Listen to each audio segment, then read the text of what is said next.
Welcome once again, dear followers of this academic YouTube channel.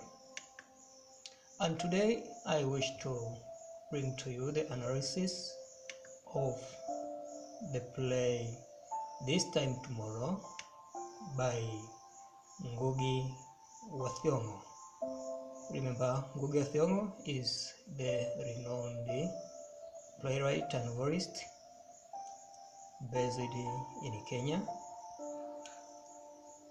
and the play was set in Uhuru Market, the suburb in Nairobi City, Kenya after independence.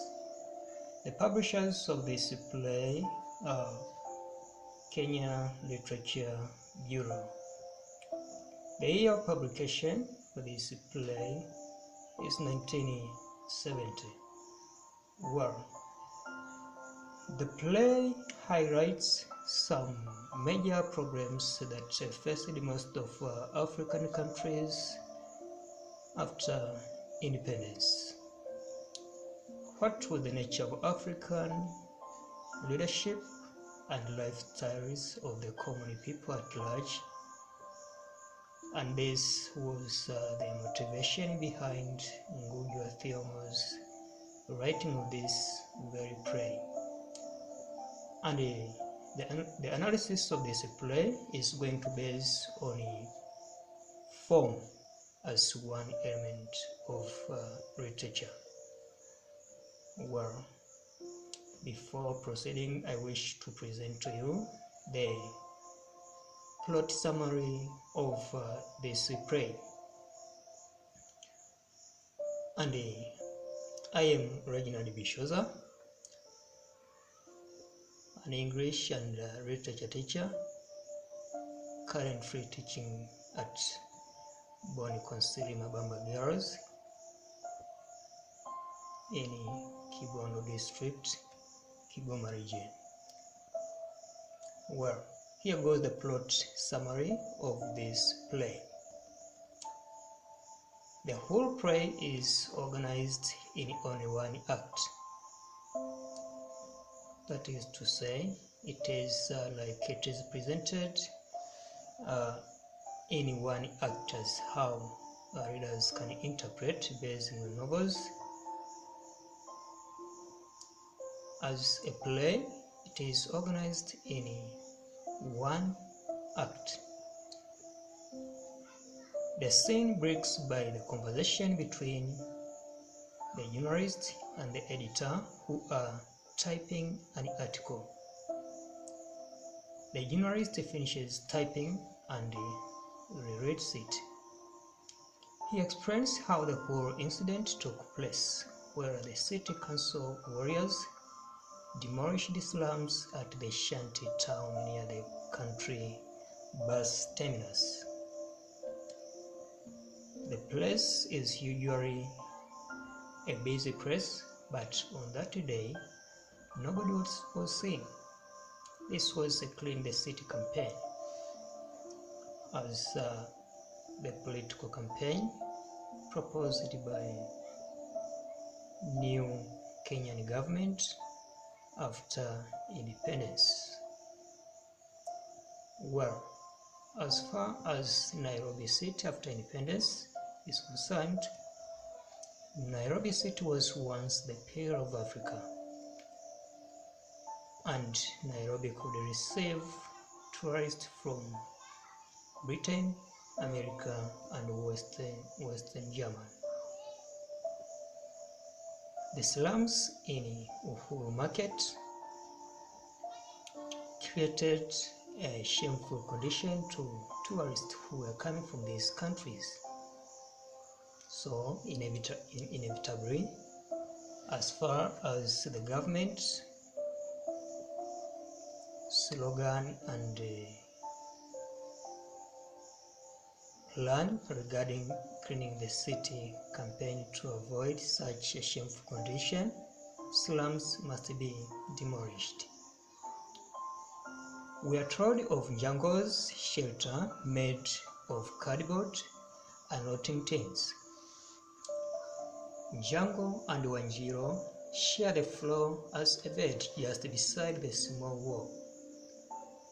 Django tries to wake up Wanjiro, who is still snoring, so that she may help her with the morning chores.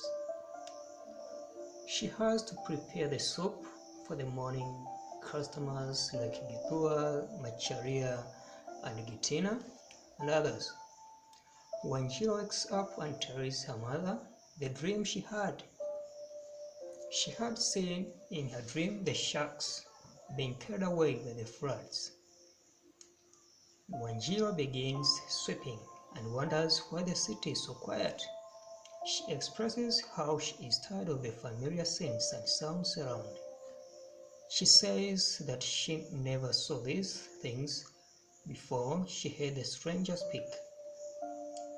She remembers Asinjo, the man she loves, and wonders why her mother drove him away. The journalist continues with his narration as people begin waking up. He was recording his news.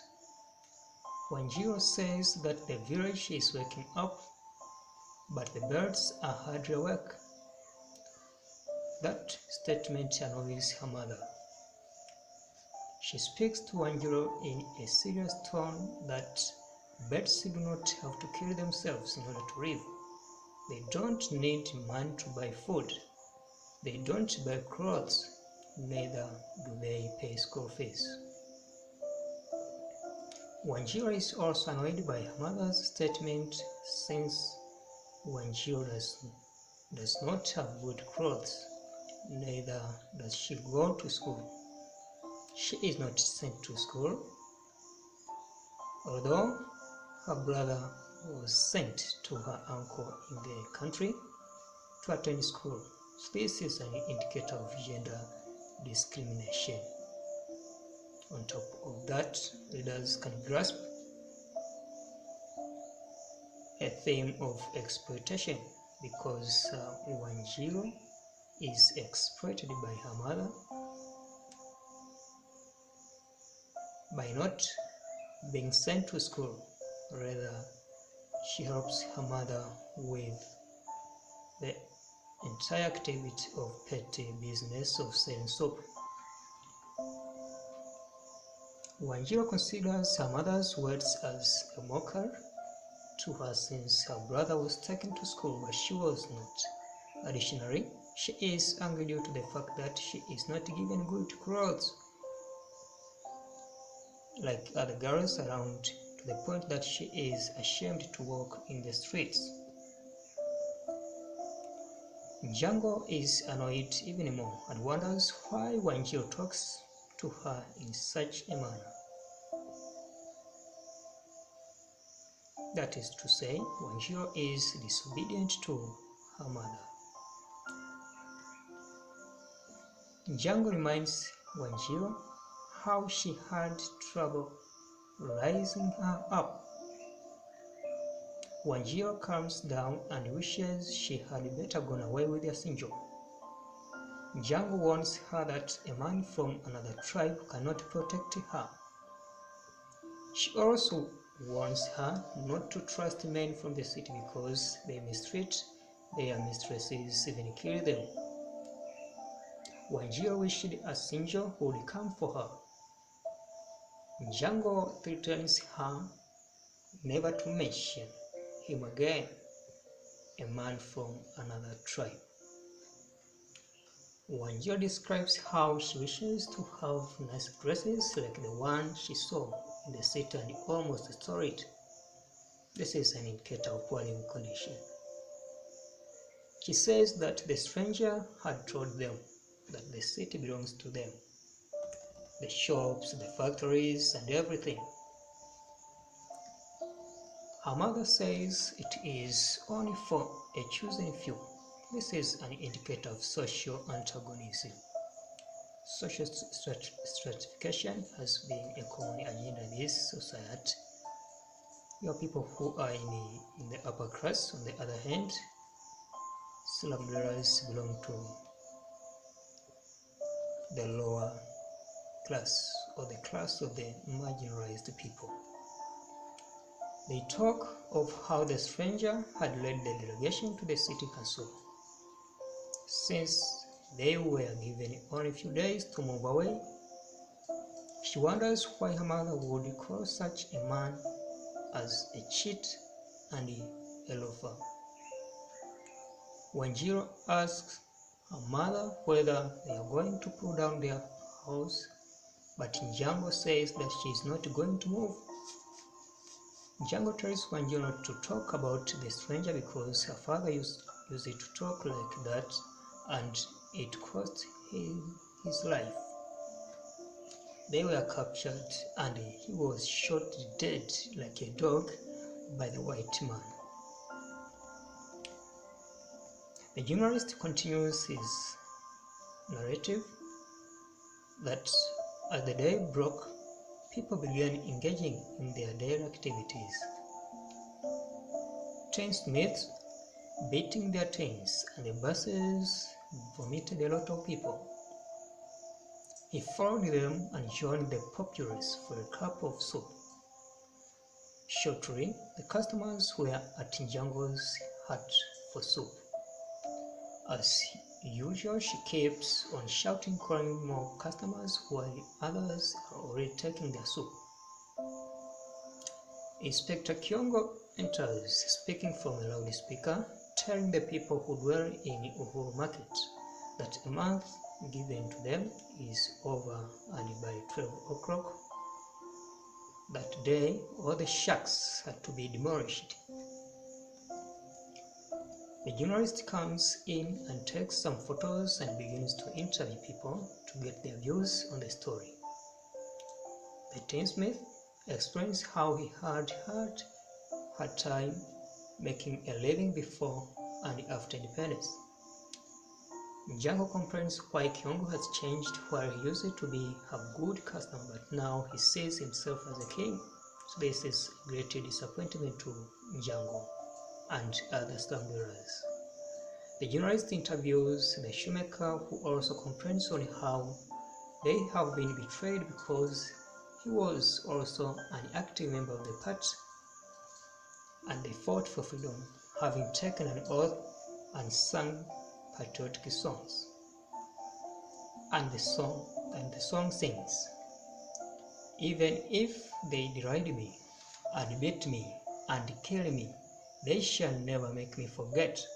This is a black man's country." This song is a clear indicator of patriotism as far as Mama warriors is concerned. Shoemaker was among those who used to toil for the betterment and Kenyan freedom. He was even sent to Manyani concentration camp and came back home after the emergence, but no jobs and no land for him. After a brief chat, they decide to hold a meeting with a stranger who is believed to have magic power to blind the eyes of the city council. They all leave, but Wanjiro is left alone. In her opinion, she would like the stranger not to work his magic so that they can move from those slums. She remembers Thiong'O, who says is the only man who told her she was beautiful and used to touch her breasts. Remember, Wanjiro is beautiful naturally but not smart due to poor living condition. Suddenly, Thiong'O comes and Wanjiro welcomes him warmly. He gives out a 10 shillings note and she is so surprised and impressed. He says that he is no longer without a job, he is now a taxi driver. He complains on how Thiong'O used to mistreat him just because he was jobless and from another tribe. He invites Wanjiro to go and live with him in Old Jerusalem, where he has got a house. He promises her also to buy her nice dresses and shoes. Wanjiru feels excited having heard this. She asks him to hold on until her mother comes back. The crowd enters with the posters and the stranger addresses them. He says that Uhuru has brought the people who love driving Mercedes-Benz and long American cars while the majority starve in the slums. He also tells them that he cannot work magic as they expect. He says the only magic that can work for them is unity and solidarity. The police appear and all the people run away while the stranger unsuccessfully tries to call them back. The police arrest the stranger for inciting a crowd to violence and civil disobedience. Thiong'O comes back with the memory of her own husband, as the sight of the stranger reminded her how her husband was arrested. Thiong'O announces that people must hurry up, taking their things from their houses.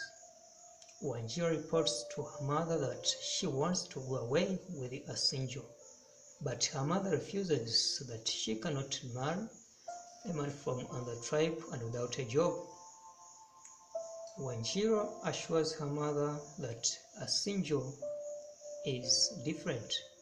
He now has a job and a house, and tells her mother that she is old and does not know the ways of the world and the needs of a young woman.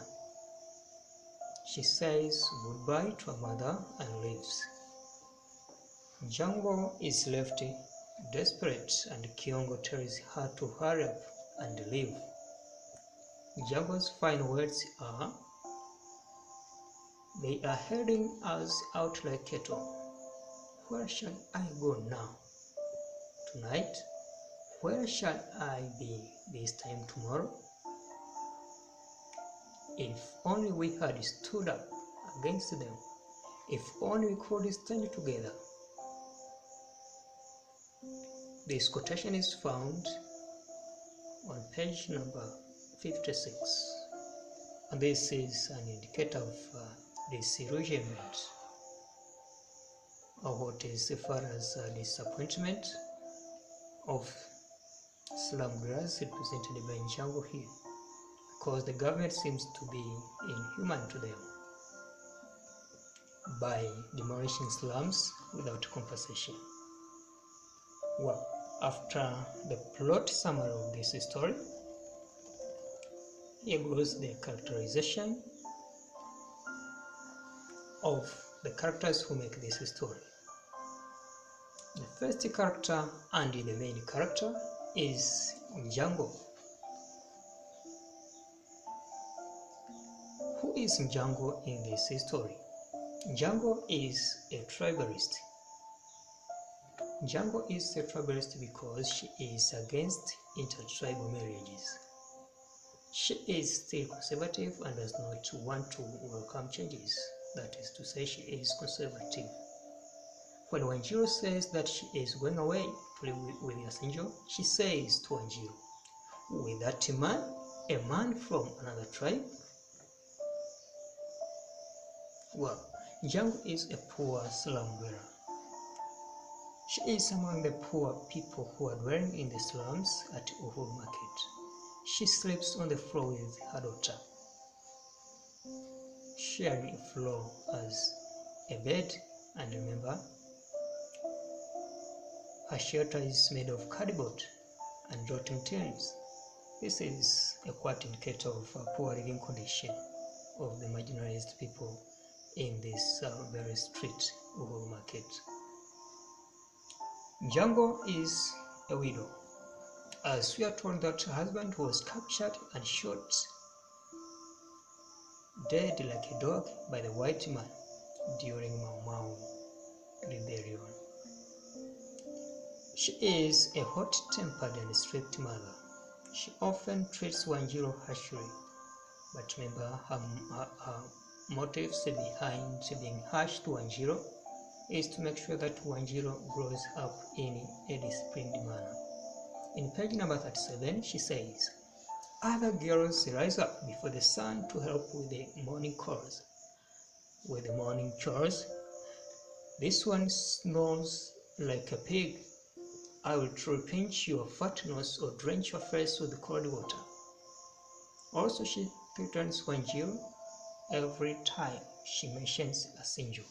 For example, page number 56, Django says, no child of mine from my own flesh will sell her body.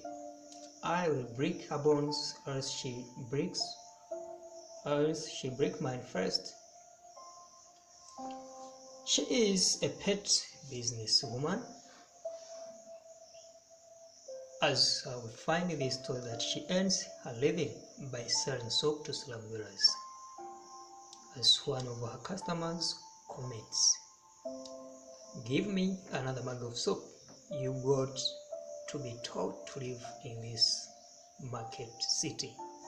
Page number 45. Remember, poor living condition is the motivation behind Django's engagement in a pet business. She is a hardworking mother. She wakes up early in the morning, there, and prepares the soup to sell to the morning customers who are slum dwellers. Django is a traditionalist. This can be proved from the way she denies Wanjiru to marry a man from another tribe. She believes that a man from a different tribe cannot protect her daughter. And that is nobody but a sinjo. Also, she sent her son to his uncle to attend school but retained Wanjiru because she is a girl. That is to say, girls in this society are denied from right to education, rather boys are favored. This is an outdated tradition and it must be uprooted in any society, as it encourages gender discrimination. The second character is Wanjiru. Wanjiru is lazy and stubborn. Unlike other girls who wake up early to help their mothers, Wanjiru is so lazy and always stubborn to her mother. She likes good life but does not want to work hard. She wakes up late as she finds her mother, who wakes her up. Actually, to indicate that Wanjiru is actually a lazy girl in this story. Django complains by saying, what a heavy load of flesh. This brat will surely kill me. Other girls rise up before the sun to help with morning chores. This one snores like a pig. This is an indicator of laziness as far as Wanjiru is concerned.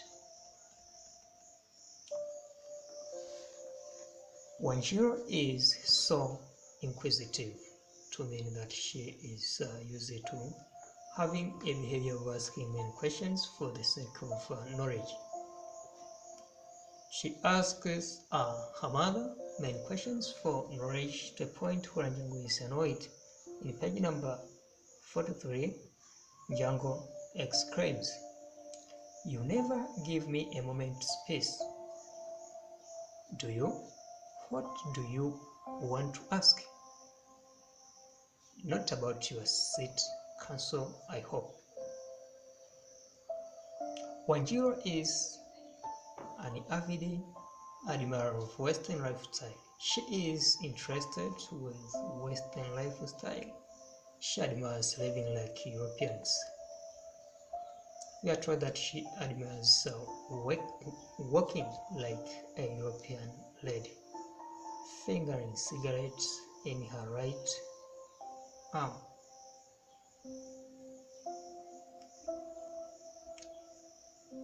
To prove this, playwright says, citing words from Wanjiru herself, "I long for the pleasures of this glittering city. I want a frock and shoes high heels so that I can walk like a European lady, a bag hanging from my left elbow, fingering a cigarette in my right hand." Page number 52 of this play. Wanjiru has true love. Remember, despite the threats and warning from her mother that she should stay away from Asinjo because she cannot marry a man from another tribe, she eloped with Asinjo nevertheless. For her, what matters is love and not tribes. Wanjiru runs away from problems as another part of culturalization. Wanjiru believes that running away from problems is a way of solving them. But remember, dear, problems are not solved by running away from them. We must stand firm and face them in a courageous way, for there is a way. In a mysterious there is a way. Wanjiru runs away with Asinjo as a way of avoiding the poor condition at home. She says to her mother, "I am going with him. You are old. You don't know the ways of the world or the needs of a young woman." Page number 55. Wanjiru is less obedient to her mother. Wanjiru is not obedient to her mother as she likes arguing with her. She does not listen to what her mother is telling her. That is why she erupts with Asinjo despite her mother's warnings. This is a kind of reminder that children should obey their parents, no matter what, no matter how. Wanjiru is a victim of women discrimination. She is not sent to school just because she is a girl child, but her brother was sent to their uncle to attend school. She complains, "Where is my brother? You sent him to my uncle in the country so that he might attend school. Me, you kept here to wait for you." This is evident in page number 39. This is gender discrimination because the female sex is denied from right to education. Jungle, Wanjiru lives a poor life. Wanjiru lives in an impoverished neighborhood where they share a floor as a bed with her mother. She even desires good dresses, but due to poor living conditions, she is unable to get one. She is even tempted to steal. In her own words, she says, 2 days ago, I saw a dress in the city. I wanted it so much. I almost stole it." So this is an indicator of poor living condition that might influence individuals into bad behavior like stealing. This is evident page number 41 of this play. Wanjiru is not educated. Wanjiru is not sent to school unlike her brother. But also Wanjiru is beautiful but not smart. She is a beautiful red, but due to poor living condition at her home, she appears not smart. That is one reason she loves Asinjo, because he is the only one who acknowledges her beauty, despite the fact that she has no nice dresses. She says, "Asinjo was different though. He used to touch my breast. He even said I was beautiful. I felt such a joy the first time." Page number 50.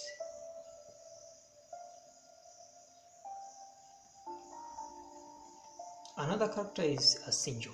Asinjo is a taxi driver. He drives a taxi He drives a taxi in Nairobi City. Asinjo says,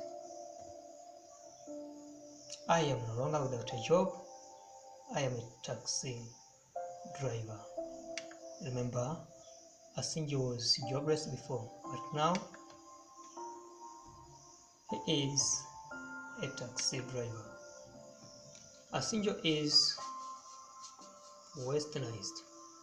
He too believes that tribal differences should not form barriers in marriage.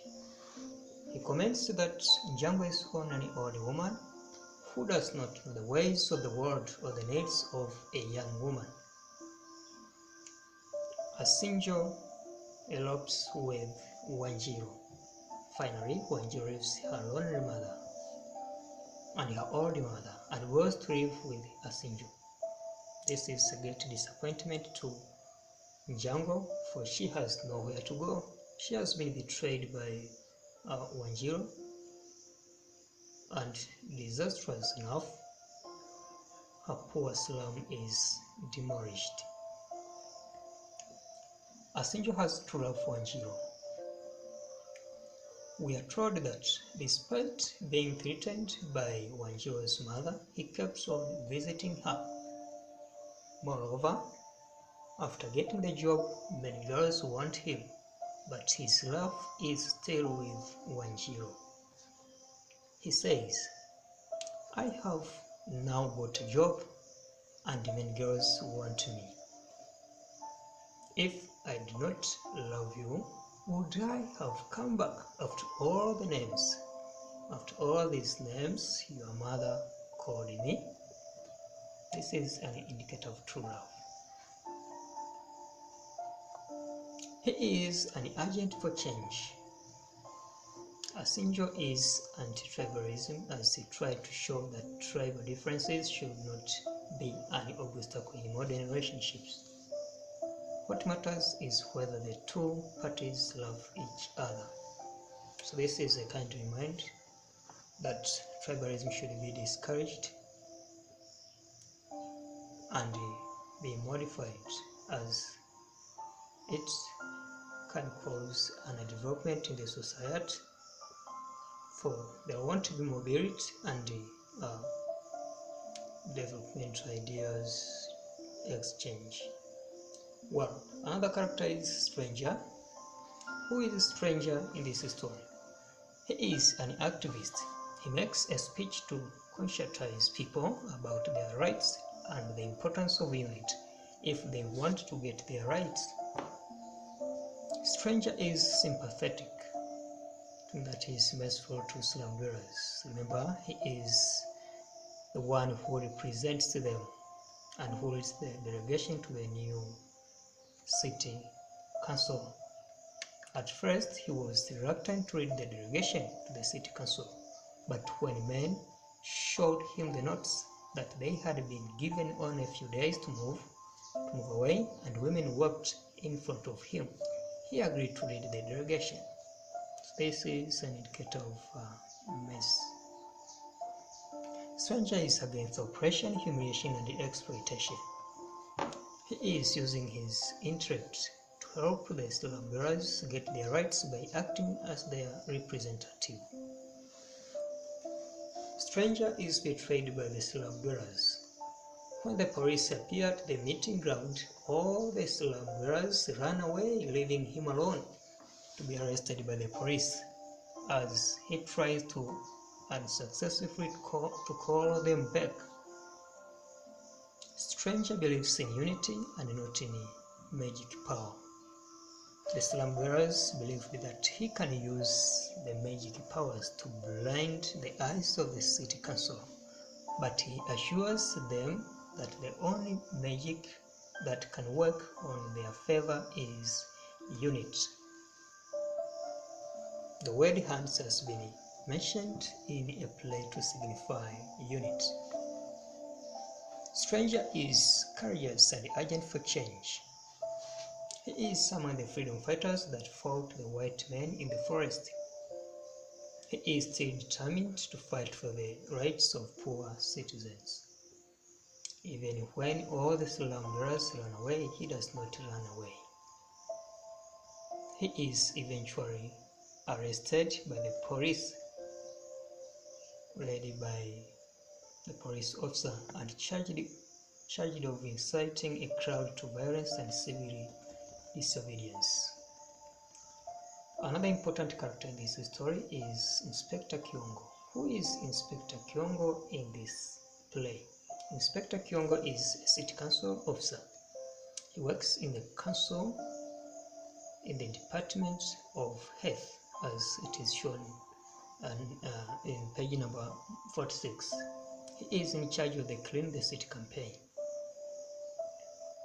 He says that the city has to be cleaned by demolishing the slums, since they are a great shame on the city and the tourists from America, Britain, and West Germany.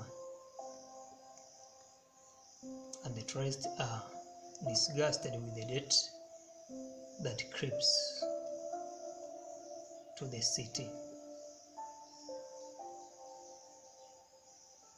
He is a betrayer.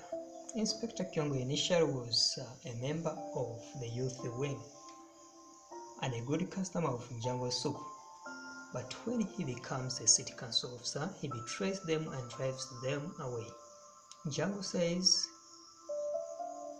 in a disappointing way, "Is that not Thiong'O? He used to come here every lunchtime, a bowl of soup and a fresh bone, and he would go away all thanks and gratitude. Now he is a king, a king." Page number 47 to page number 8. He has no mercy.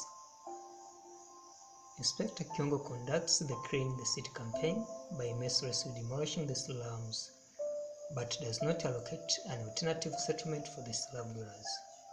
That is why Jungle keeps wondering, "They are heading us out like cattle. Where shall I go now? Tonight, where shall I be this time tomorrow?" Another character is Shoemaker. Who is Shoemaker in the story? He is a poor slum dweller. He is among the people who are poor and are living in the slums because when he came back from the detention camp, their land was taken and he had no job. Shoemaker is illiterate. He is unable to tell his age. He is an ex-freedom fighter and an active member of the ruling party. He went to fight for freedom and was arrested and sent to Manyani concentration camp. Shoemaker is poor and earns his living by mending shoes. He is willing to move